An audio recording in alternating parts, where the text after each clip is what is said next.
Good morning students. तो अभी आपको ऑडियो दिया गया था, उसमें आपको मेजर पॉपुलेशन ग्रोथ के फैक्टर्स और जो एट्रीब्यूट्स हैं वो डिस्कस किए गए थे। आगे बात करते हैं ग्रोथ मॉडल्स के बारे में। बेटा, ग्रोथ मॉडल को पढ़ना क्यों ज़रूरी है?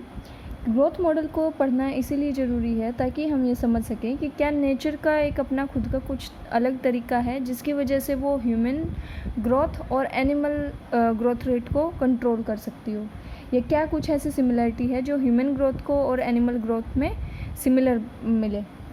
तो इसको जानने के लिए हमें दो तरह के ग्राफ्स स्टडी करने पड़ते हैं या मॉडल स्टडी करने पड़ते हैं। एक है एक्सपोनेंशियल ग्रोथ। एक्सपोनेंशियल ग्रोथ क्या है कि मान लो एक इंडिविजुअल है या एक पैरामीशियम है, it divides into 2 and those 2 again divide into 2 each and then again 2 each. So this is an exponential growth. Exponents की पावर के अकॉर्डिंग जो है ग्रोथ में इजाफा हो रहा है। ठीक है, अगर इस तरह से ग्रोथ रेट बढ़ेगा, अगर ये ग्रोथ रेट रहेगा किसी भी पॉपुलेशन का, तो पॉपुलेशन हद से ज़्यादा ग्रो कर जाएगी और आने वाले टाइम में जो है रिसोर्सेज या लिमिट, जो रिसोर्स लिमिट है या किसी हैबिटेट की जो कैरिंग कैपेसिटी लिमिट है वो बहुत जल्दी रीच कर जाएगी, या हो सकता है कि उसको भी ब्रीच कर जाए जो पॉपुलेशन है वो। तो क्या बात कर रहा है ये कि रिसोर्सेज होते हैं किसी भी उसमें सिचुएशन में, किसी भी हैबिटेट में, एनवायरनमेंट में रिसोर्सेज होते हैं जिनके बेसिस पे पॉपुलेशन बढ़ती या घटती है। कैसे? अगर मान लो एक अभी इमिग्रेशन होना शुरू हुआ है एक पर्टिकुलर एनवायरमेंटल कंडीशन में या एक पर्टिकुलर हैबिटेट में, इमिग्रेशन के कारण अभी पॉपुलेशन बढ़नी शुरू हुई है। बढ़ते बढ़ते पॉपुलेशन की लिमिट ऐसी आ गई है कि अब वहाँ पर्टिकुलर उस एरिया में, मतलब ये जो बढ़ने तक आप कंसीडर करो, जब तक बढ़ेगी तो वो क्या दिखा रही है, वो एक्सपोनेंशियल ग्रोथ दिखा रही है। तो इसको समझने के लिए मैथमेटिकल फॉर्मूला दिया गया है जिसको बोलते हैं dn/dt। डिफरेंशिएशन हो रहा है। n क्या है? नंबर ऑफ़ इंडिविजुअल्स या फिर ग्रोथ रेट कह सकते हो इसको, और t क्या है? टाइम पीरियड जिसके लिए आप इसको स्टडी करोगे। तो dn/dt क्या है? एक पर्टिकुलर टाइम पीरियड पे कितना ग्रोथ रेट है, ये चीज़। ठीक है। b क्या है? b है बर्थ रेट। तो जो dn/dt है ये क्या है? ये ग्रोथ रेट बताता है एंड इट इक्वल्स टू, ये जो b माइनस डी लिया गया है, ये इसने ये सपोज किया है कि जो b और d है, यानी जो बर्थ रेट और डेथ रेट है, वो एक पर्टिकुलर पॉपुलेशन के लिए सेम है या सेम रहता है। तो ऐसा तो मतलब अगर आप अपने एनवायरनमेंट में देखो तो इट्स हार्डली पॉसिबल कि बर्थ रेट और डेथ रेट जो है वो सेम रहे। तो क्या है, b माइनस डी को उसने r ले लिया है, एक कोफिशिएंट मान लिया है और मल्टीप्लाई कर दिया है उसको number of individuals present at the starting time. ठीक है। तो rn क्या होगा? rn जो है वो मैक्सिमम पॉपुलेशन है जो कि बढ़ सकती है। एक पर्टिकुलर पॉपुलेशन में नंबर ऑफ़ इंडिविजुअल्स कितने एक बारी में इंक्रीज़ कर सकते हैं या एक गिवन टाइम पीरियड में इंक्रीज़ कर सकते हैं, वो क्या है, वो इस rn से पता लगता है। यहाँ देखो, r in this equation is called the intrinsic rate of natural increase and is very important parameter chosen for assessing impacts of any biotic or abiotic factor on population growth। ठीक है। अब देखो ये दे रखा है कि नॉर्वे रेट जो है उसका r है 0.015 और जो फ्लोर बीटल है उसका r जो है वो है 0.12।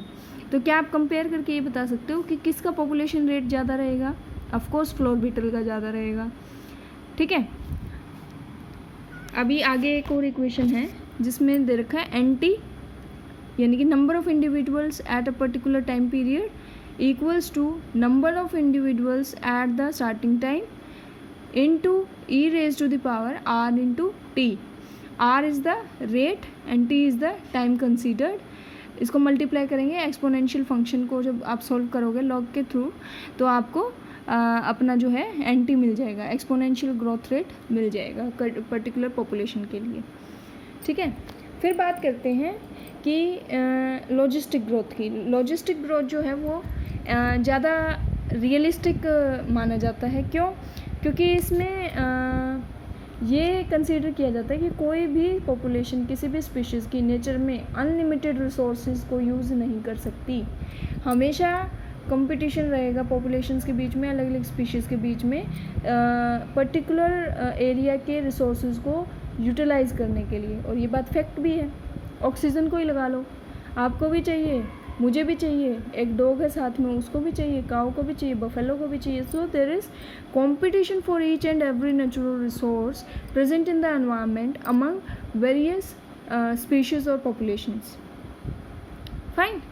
तो अनलिमिटेड रिसोर्स नहीं है तो अनलिमिटेड ग्रोथ भी पॉसिबल नहीं है उस पर्टिकुलर पॉपुलेशन की। इसके चलते क्या होता है कि कंपटीशन आ जाता है इंडिविजुअल्स के बीच में, और जो फिटेस्ट इंडिविजुअल होता है वो सर्वाइव करता है और रिप्रोड्यूस करता है, अपना नंबर जनरेट करेगा, बढ़ाएगा। अलग अलग गवर्नमेंट्स ने इस चीज़ को, इस स्टडी को समझते हुए अलग अलग गवर्नमेंट्स ने कुछ पर्टिकुलर पैरामीटर्स सेट किए हैं पॉपुलेशन ग्रोथ को चेक करने के लिए। जैसे चाइना है, पर पेयर जो है, पर pair you can have just a single child. ठीक है, बहुत सी कंट्रीज़ में 2 चाइल्ड पॉलिसी है। ठीक है, अब इंडिया में भी ऐसी पॉलिसीज़ लानी शुरू कर दी है गवर्नमेंट ने, मोदी गवर्नमेंट ने। वो क्यों या किस तरह से इसको इम्प्लीमेंट किया जाएगा कि जिस भी इंसान के एक से ज़्यादा बच्चे होंगे उसको इलेक्शंस नहीं लड़ने दिए जाएंगे, इलेक्शंस में एज ए रिप्रेजेंटेटिव उसको अपॉइंट होने का परमिशन नहीं मिलेगा। तो इस तरह और बहुत सी मतलब सुविधाएं ऐसी हैं जो कि आप सिंगल चाइल्ड होगा तो ही, आपके पास सिंगल चाइल्ड होगा तो ही आपको प्रोवाइड की जाएंगी, अदरवाइज़ नहीं की जाएंगी। सिर्फ क्यों? ताकि पॉपुलेशन को कंट्रोल में रखा जा सके और रिसोर्सेज के लिए कंपटीशन ना हो। अगर रिसोर्सेज के लिए कंपटीशन होता है तो एज अ रिज़ल्ट जो पॉपुलेशन है वो एक स्टेगनेंट फेज़ में आ जाएगी और डिक्लाइन होनी शुरू हो जाएगी। ठीक है, तो इस स्टडी को क्या बोलते हैं? This type of population growth is called Verhulst Pearl logistic growth. Verhulst Pearl logistic growth. और इसको डिस्क्राइब करने के लिए जो इक्वेशन है वो है dn/dt equals to Rn whole bracket k minus n upon k, जिसमें कि n/t tells you the growth rate of population on particular time period, r is the intrinsic rate of natural increase कि maximum कितना increase कर सकती है वो population, n क्या है? n स्टैंडर्ड है जो उस पर्टिकुलर स्टडी को करने के टाइम पे आपके पास पॉपुलेशन नंबर था, n उसको डिपिक्ट करता है। और k क्या है? k is the coefficient. k क्या है? k कोफिशिएंट है। कौन सा कोफिशिएंट है? कैरिंग कैपेसिटी कोफिशिएंट है।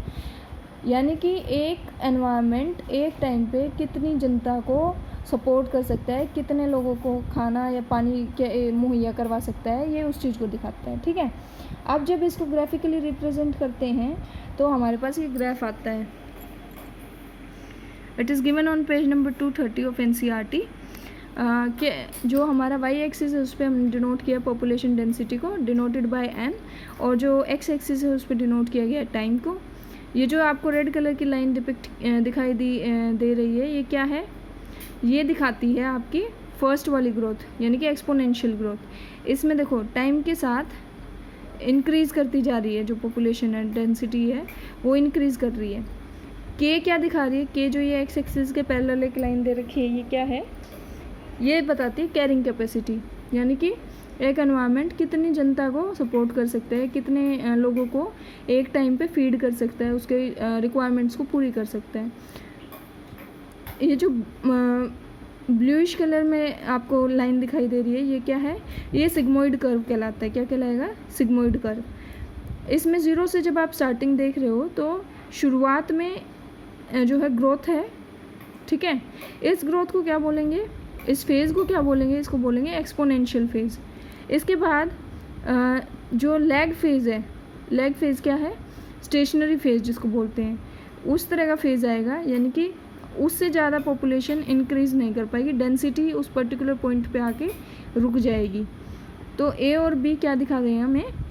ए बताता है when responses are not limiting the growth या resources are not limiting the growth, तो प्लॉट क्या होगा? एक्सपोनेंशियल होगा। और बी क्या दिखा रहा है कि जब रिस्पॉन्सेज या रिसोर्सेज लिमिटिंग होंगे ग्रोथ पे तो क्या बनेगा? लॉजिस्टिक ग्रोथ बनेगा। अच्छा, जो लॉजिस्टिक ग्रोथ है वो ज़्यादा रियलिस्टिक माना